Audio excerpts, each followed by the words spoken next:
పూర్వజన్మలో శక్తి. పూర్వజన్మ రహస్యాలు కూడా తెలుసా అయితే? నేను ఎక్కడో సాధనలు చేస్తూ ఉండేదాన్ని. అది నాకు విజన్ వచ్చింది అన్నమాట.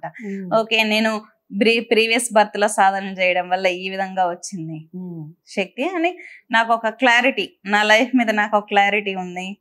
తర్వాత అర్థమైంది, ఓకే అమ్మవారి తత్వాన్ని అందరికీ పరిచయం చేయాలి, నిజంగా దేవతలు దర్శనం ఇస్తారు, నిజంగా మంత్ర సాధనలు చేస్తే సమస్యలు తీరుతాయి. నాకు ఒక అనలైజేషన్ వచ్చింది. తర్వాత అందరికీ హోమాలు చేయడం వల్ల ఎక్కువ లాక్స్ ఆఫ్ పీపుల్ అయ్యారు. సరే, దీన్ని ఒక ఆర్గనైజేషన్ గా ముందుకు తీసుకువెళ్ళాలని ట్రస్ట్ ఫామ్ చేశాను. ట్రస్ట్ ద్వారా ఇప్పుడు యజ్ఞాలు చేయించడం. లాస్ట్ మంత్ గుంటూరులో యజ్ఞం చేసాం, రాజశ్యామల యజ్ఞం. ఆ యజ్ఞం ఎవ్వరూ ఇంతవరకు వరల్డ్ లోనే చేయలేదన్నమాట. 2 ఎకరాల ప్లేస్ లో రాజశ్యామలాదేవి యంత్రాన్ని స్థాపించి దాదాపు 20 రోజులు యంత్రాన్ని గీయడానికి సరిపోయింది మాకు. యంత్రంలో అమ్మవారి 108 అగ్నిగుండాలు స్థాపించి యజ్ఞం చేయడం జరిగింది రాజశ్యామల నవరాత్రుల్లో మొదటి రోజు. కాబట్టి ఓకే, అమ్మవారు ఏదో ఒక అద్భుతమైన శక్తిని, అంటే ఉపాసకులుగా మనం ఉన్నప్పుడు యూనివర్స్ లో ఉన్న శక్తిని మనం కిందకి లాగగలగాలి. యూనివర్స్ ప్యూరిఫై అవుతుంది. ఓకే, మనం శక్తిని ఆవిర్భవింపజేయడానికో లేదా మంచిని పంచడానికో అమ్మవారి మహిమల్ని తెలియచేయడానికో ఈ జన్మ తీసుకున్నాను అన్నటువంటి క్లారిటీ నా జీవితానికి నాకు వచ్చింది. ఓకే, మీరు ఎప్పటి నుంచి చేస్తున్నారమ్మా ఇవన్నీ కూడాను? అంటే ఈ పూజలు కానివ్వండి, ఏ వయసు నుంచి? నేను చిన్నతనం నుంచి, నాకు నేనుగా చేసుకుంది 7th నుంచి నా ఎడ్యుకేషన్ అయిపోయేంత వరకు అమ్మవారు నన్ను డిస్టర్బ్ చేయలేదు. నా ఎడ్యుకేషన్ సాధన ఫ్రీక్వెంట్ గా జరిగింది. జరిగిన తర్వాత ఇంకా ఎడ్యుకేషన్ అంతా అయిపోయిన తర్వాత మా హస్బెండ్ ని మ్యారేజ్ అవ్వడం, మళ్ళీ పిల్లలు. అదే నేను అడుగుదాం అనుకుంటున్నాను, అసలు మీ వయసు ఎంత, మీకు ఎప్పుడు పెళ్లి జరిగింది, పెళ్లికి ఈ పూజలకి ఏదైనా డిస్టర్బెన్స్ అనేది ఉంటుందా? డిస్టర్బెన్స్ ఎందుకు రాలేదంటే ఆ పవర్ ని టేస్ట్ చేశారు మా ఇంట్లో. అమ్మవారి దగ్గరికి వెళ్ళి పూజ చేస్తే ఎలా ఉంటుంది, చేయకపోతే ఎలా ఉంటుందని నా చిన్నతనం నుంచి మా మదర్ ఫాదర్ టేస్ట్ చేశారు ఆ పవర్ ని. ఆ పవర్ ఒక్కసారి వచ్చి చూసామనుకోండి, అమ్మవారి శక్తిని, అమ్మవారు ప్రొటెక్ట్ చేసే విధానాన్ని మనం ఒక్కసారి దాన్ని చూడగలిగితే మళ్ళీ జీవితంలో ఎవరు ఎన్ని చెప్పినా ఎంత ఇన్ఫ్లుయెన్స్ చేసినా మనం మారం. అది తెలియాలి, అసలు ఎనర్జీ అంటే ఏంటి అది తెలియాలి. అది వాళ్ళు బాగా ఫేస్ చేశారు. ఎంతమంది మీకు పిల్లలు? మాకు 4. 4 పిల్లలా? ఓకే, ఏం చేస్తుంటారు మీ హస్బెండ్?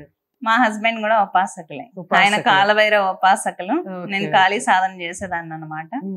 ఒకసారి నాకు ఖాళీ సాధన చేసే కొద్దీ కాలభైరవుణ్ణి చూడాలి, కాలభైరవుణ్ణి పొందాలి అన్నంత ఫీల్ కలిగేది. ఒక రాధాదేవి కృష్ణుని ఏ విధంగా అయితే తప్పిస్తుందో నాకు అలాగా అనిపించేది అనమాట. ఒక రోజు రాత్రి ఒక తెల్లని శివలింగం నిద్రపోతుంటే దర్శనం వచ్చింది. కాలభైరవుడు కావాలి, కాలభైరవుడు కావాలి నాకు ఇన్నర్గా అనిపించడం. తర్వాత ఈయన కనిపించడం, తర్వాత మ్యారేజ్ అవ్వడం. ఆయన ఉపాసకులే అనమాట, ఉపాసన చేస్తారు, బిజినెస్ చేస్తారు. కాబట్టి ఆ విధంగా అన్ని గడిచిపోతూ వచ్చాయి. ఎందుకంటే మామూలుగా ఒక నార్మల్ స్త్రీ, ఒక ఉపాసకురాలు నార్మల్ జెంట్ ని వివాహం చేసుకుంటే ఏమవుతుందంటే తన పవర్ తగ్గుతుంది. ఒక ఉపాసకుడు ఒక ఉపాసకురాలని పెళ్లి చేసుకున్నప్పుడు పవర్ పెరుగుతుంది. అందుకే నేను ఎప్పుడైనా ఉపాసనలు ఇచ్చినప్పుడు భార్యకి భర్తకి ఇద్దరికి మంత్ర దీక్షిస్తాను. అప్పుడు పవర్ అనేది ఎలివేట్ అవుతుంది, చాలా పెరుగుతుంది అన్నమాట. బాండింగ్ కూడా ఇద్దరికి బాగుంటుంది. ఇప్పుడు చాలా గొడవలు, బాండింగ్ ఎఫెక్షన్ లేని భార్య భర్తలు ఉన్నారు అనుకుందాం. ఒకరికి పార్వతీదేవి మంత్రం, ఒకరికి శివుడి మంత్రం ఇస్తే వాళ్ళిద్దరూ ఎలా అయితే ఉన్నారో పార్వతీదేవి పరమేశ్వరుడు, ఆ విధమైనటువంటి గొప్ప బాండింగ్ ప్రేమ పెరుగుతుంది. ఆ ప్రేమ ఎలా ఉంటుంది అంటే కనీసం భార్య ఏడుస్తుంటే భర్తకు ఆ సెన్సెస్ అందుతాయి. అది ట్రూ లవ్, అలా ఉండాలి. అందుకే దీక్షలు తీసుకోవడం అనేది మొత్తం చాలా మంది ఇక్కడికి వచ్చిన లేడీస్ మా హస్బెండ్ మా మాట వినరు అంటుంటారు. అప్పుడు నేను లలితా సహస్రనామాలు చేయండి అని చెప్తూ ఉంటాను.